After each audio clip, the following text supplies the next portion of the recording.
हरि ओम तत्सत। नमस्कार दर्शक बंधु, आमे तत्व बोध कथा को आलोचना करुचे। पूर्वर आमे षट संपत्ति विषय आलोचना करथिले। एबे आउ टिके आलोचना को आग को नबा। इ षट संपत्ति बा साधन चतुष्टय संपन्न चारि प्रकार साधन कथा आमे आलोचना कले। प्रथम हेले विवेक, तापर हेले वैराग्य, तापर षट संपत्ति एवं चतुर्थ हेले मुमुक्षुत्व। ये चारि प्रकार साधन हेबा परे जणे व्यक्ति तत्व विवेकर अधिकारित्व को लाभ करिथाय। कारण ये चारि साधन रे योग्य विवेचित हेबा परे सेमाने केवल नित्य वस्तु अर्थ सत्य संधानर अधिकारित्व लाभ करि पारि थांती। आ ये सत्य संधानर अधिकारित्व लाभ करिबा पई कौनसी जाति, कौनसी वर्ण किंबा बयस ए सबुर आवश्यकता नहीं। केवल जड़े साधन चतुष्टय संपन्न होई अधिकारित्व लाभ करिबा होची आवश्यक। से जेकोसी जातिर हुअंतु, जेकोसी वर्णर हुअंतु, जेकोसी बयसर हुअंतु बा जे भी हुअंतु, केवल साधन चतुष्टय संपन्न हेले जड़े तत्व विवेकर अधिकारित्व हो पारे। आम एटी प्रश्न आसीबो, तत्व विवेक विवेक कह, तत्व विवेकटा कौन? उत्तरे जगद्गुरु कहउछंती, आत्मा सत्य तदस्त अन्यम सर्वम मिथ्यति। केवल आत्मा ही सत्य, आउ सबु संसार रे जहाँ आमे देखुचे आम दृष्टिगोचर होचे ता होची मिथ्या। यही स्पष्ट ज्ञान को ही तत्व विवेक बोली कहा जाए। जहाँ वर्तमान रे, भविष्यत रे एवं अतीत रे अपरिवर्तनीय एवं चिरंतन ता होची सत्य। जार स्थिति नाही, जी सर्वदा परिवर्तनशील एवं जहाँ असत ता होची मिथ्या। तेणु जगतर समस्त उपादान चेतन एवं अचेतनर प्रति क्षण रे परिवर्तन चली। तेणु जगत होची कौन ना मिथ्या श्रेणी अंतर्गत। केवल सत्य कौन? आमे जा देखुचे एवं अनुभव करुचे ता मुख्यतः दुई भाग रे विभक्त करा जाई पारे, मु एवं एहा। जी अनुभव करुची से हला मु, एवं जहा को अनुभव करा जाउची से हला एहा। कारण ये एक सत्ता नुहे। आत्मा होची मु बा अहम, तद व्यतीत अन्य समस्त जगत अर्थात इदम। किंतु अज्ञानवशत ये आत्मा मन शरीर मन बुद्धि सह जो एकात्म बोध करी तादात्म्य भाव करी मूर जो भूल धारणा मु देह अटे, मु शरीर अटे, आम भितर से देह उपाधि बा भावनाटा सृष्टि हो जाइछि। यही भूल धारणाटा जेतेबेले आम भितर दूर हो जिवो, आत्मार प्रकृत परिचय को आमे बुझी पारिबा। तेणु ये तत्व विवेक होची एक अन्वेषणर प्रक्रिया, जहा द्वारा मु शरीर नुहे, मु होची आत्मा। यही सबू तत्व को खोजी बाहर करिवार प्रकृत रूप को स्वरूप को जानिबार प्रक्रिया होची तत्व विवेक। मु जहा जानिची बा जहा जानुची बा जहा को अनुभव करुची ता मु नुहे। मु होची ए सबुरु गोटे भिन्न सत्ता। यही दृढ़ धारणा जितेबाला आम भितर आम बुद्धि रे आसीजिव सेतबेले आम भितर आत्मज्ञान बा तत्व विवेकर उदय हेब। तेणु एठी प्रश्न जहाँ को आत्मा कहे से आत्माटा कौन आत्मा कह यही प्रश्नर उत्तर रे जगतगुरु अति सुंदर भाव गोटे उत्तर प्रदान करुचंती। स्थूल सूक्ष्म कारण शरीर व्यतिरेकम पंचकोशातीतम सन अवस्थात्रयम साक्षी स्वरूप सच्चिदानंद स्वरूपम ज तिष्ठति स आत्मा।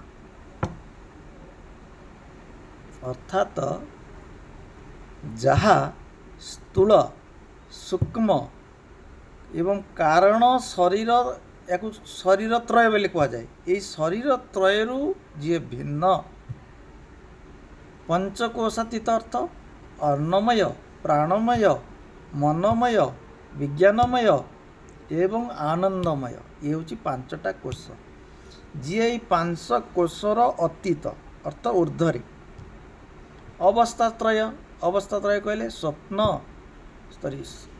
जाग्रत अवस्था स्वप्न अवस्था एवं सुश्रुति अवस्था ये तीनोटी अवस्थार जे साक्षी ये सबु अवस्थार जे विद्यमान रुहंती साक्षी स्वरूप बा द्रष्टा स्वरूप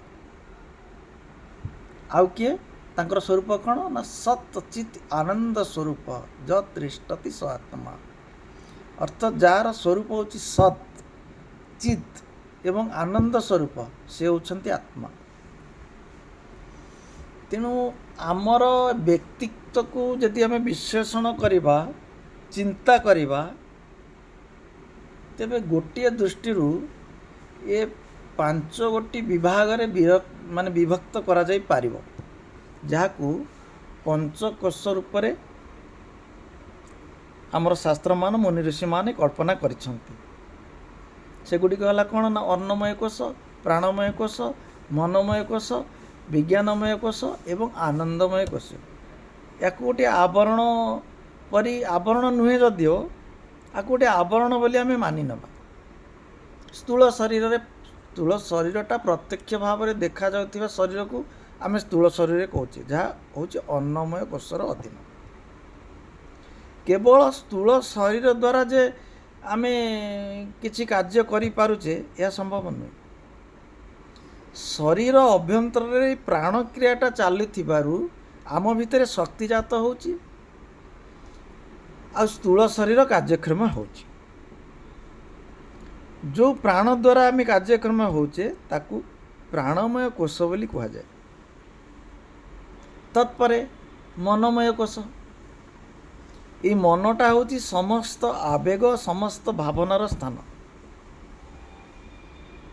तेणु या द्वारा कौन करवा ना आम भीतर संकल्प विकल्प सृष्टि हुए कार्य करिवार प्रवृत्ति जात हुए।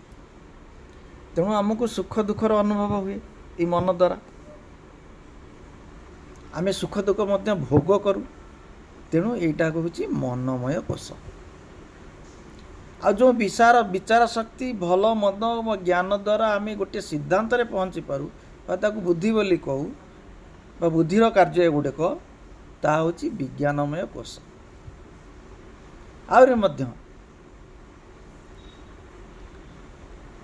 आमर जेतबेले सुषुप्ति अवस्था बा गाढ़ निद्रा रे आमर मन बुद्धि कार्य करू न थाए से समय रे आमे जहाँ किछि सांसारिक सुख दुखर अनुभव करुचे यही सुषुप्ति अवस्थाटी होची आनंदमय कोश बा कारण शरीर जहाँ को आम आगु को आलोचना करिबा विस्तृत आलोचना करिबा। यही अवस्था आमको आमे किछि जानि पारुना। आमे कहूचे काली राति शोइथिली जे चेता चैतन्य किछि नथिला मु सकाळु जाई मो निद भांगे चेता चैतन्य जाइथिला कोआडे। तेणु से जो अवस्थाटा होची सुषुप्ति अवस्था बा कारणमय कोश रे अवस्थान करिवार आमे करि थाउ। एई सुषुप्ति अवस्था होची आनंदमय कोश। यही अवस्था रे आमे किछि निजको मध्य जानि पारु नै निजे थिलु कि नथिलु ता मध्य आमे जानि पारु नै। तेणु मु होची आत्मा आ स्थूल शरीर प्राण मन बुद्धिर कार्य बा सुसुप्ति अवस्था जो अज्ञान ये सब को ये केवल चेतन बा आत्मा जानीपारे। जेहेतु मुझे जानीपारे ना तेणु ए गुड़िक ठारू मु संपूर्ण भिन्न। तेणु ये आत्मा को पंचकोशातीत बोली कहुई। तेणु ये 5 गोटी कोश को 3टी शरीर रे विभक्त करा जायछि। तेणु अन्नमय कोश होची स्थूल शरीर, प्राणमय और मनमय कोश विज्ञानमय कोश मिसिक्री हेछि कोन ना सूक्ष्म शरीर एवं आनंदमय कोश होची कारण शरीर। जेपरि 5 कोशरु आमे भिन्न सेहीपरि एई शरीर स्थूल सूक्ष्म कारण शरीर ठारू मध्य आमे स्वयं भिन्न। तेणु आत्मा स्थूल सूक्ष्म कारण शरीर ठारू भिन्न बोली आमको बुद्धि स्तर रे मानि नेबाकू पड़िबो। तेणु तापर आसला अवस्थात्रय। आमे 3टी अवस्था देकी गति करूँ। गोटे है जाग्रत अवस्था, आउ गोटे है स्वप्न अवस्था, आउ गोटे है सुसुप्ति अवस्था। जाग्रत अवस्था रे आमर शरीर मन प्राण सब जाग्रत हुई अवस्था थाए। आमे सजग रही था। ये अवस्था रे जगत सह आमर संबंध स्थापन हो रही था। तेणु आमे निजर भावना सहित अन्यर भावनाटा को आमे जानीपारू जेहेतु आमे जाग्रत अवस्था रे थाऊ। से आवेग अनुसार मध्य आमे कार्य करूँ। द्वितीय आसला स्वप्न अवस्था। स्वप्न अवस्था रे आमर स्थूल शरीर सहित कौन संबंध रहे ना, किंतु मन सहित सूक्ष्म शरीर संबंध थाए एवं कार्य मध्य करुथाए। आमे स्वप्न रे नूतन जगत सृष्टि करूँ एवं से जगत भितर आचार विहरण करूँ। तेणु जाग्रत जिते आम जाग्रत हो जाऊ से अवस्थाटा को आम भूली जाऊ, कारण स्वप्न अवस्था। स्वप्न अवस्था रे जो प्रकार अनुभव आम करूँ बा करूँ ताहा केवल जाग्रत हवा पर्यंत आम भितर रहे, कि स्वप्न भांगी जावा परे ये सब कथा आम भूली जाऊ। जितेबाला आम गाढ़ निद्रा शोई जाऊ आमर मन बुद्धि शरीर सहित कौन संबंध रहे ना। तेणु आमर जो स्थिति विषय आम अज्ञ रहू बा निज विषय आम अज्ञ रहू, आमर चेता चैतन्य रहे ना, सेटा होची सुसुप्ति अवस्था। याकू अवस्था त्रय बोली कहुए। यही अवस्था रे आमर चेतना तो थाए किंतु आमे स्वयं जाग्रत न थाऊ, कारण अवस्था थाऊ। तेणु समस्त ज्ञान स्मरण शक्ति आमर यही समय आम ठारू भिन्न हो रही था। तेणु गाढ़ निद्रा शोई पड़े सका उठिले आम जापर आम कौन शोपलु कि जापारू ना। तेणु यही अवस्था त्रय को जदि आम विश्लेषण करवा तेबे आम जापर आत्मा बा मोर एक अवस्था त्रय सहित कौन संबंध ना। केमिति ना आत्मा होउछंती बा चेतन होउछंती प्रत्येक अवस्थार द्रष्टा बा साक्षी। तेणु जाग्रत अवस्था जी थिले, स्वप्न अवस्था सी थिले, सुसुप्ति अवस्था मध्य से थिले। सी गोटे दृष्टा व्यतीत आउ कई भिन्न नथिले। जेपरी गोटे नाटक रे जड़े व्यक्ति अभिनय करे, राजा हो जाए, कौ नाटक रे भिकारी हो जाए, कोई नाटक रे रोगी हो जाए। अभिनय करने समय से निजक राजा भावे, निजक भिकारी भावे, निजक रोगी बोली भावे, किंतु वास्तव में कौन से थाए कि जिते मंचर से ओह्ल जाए तार से निजर स्वरूप रे थाए। तेणु शुद्ध चैतन्य सत्ता ठीक से परी सबु अवस्था स्थिर मूल स्वरूप से रही था, कौन परिवर्तन हो न था। तेणु आत्मा को अवस्था त्रयर साक्षी बोली कहुए। तेणु आत्मा पंचकोश नुहे, शरीर त्रय नुहे, आत्मा होउछंती शुद्ध चेतना। तेणु आम शरीर को जानीपारू चेतना बा चित को आम जापरूना कारण सी होती सबूर द्रष्टा द्रष्टा कहीं नुहति से स्वयं निजे तेणु आत्मा शरीर नुहति मन बुद्धि नुहति स्थान काल पात्र किसी नुहति से कौन आबद्ध नुहति कि सीमित नुहति तेणु निर्लिप्त रही आत्मार प्राकृतिक स्वरूप स्थिति कौन अटे सच्चिदानंद अटे बा आनंद स्वरूप अटे आग को आम आलोचना करवा। हरि ओम तत्सत।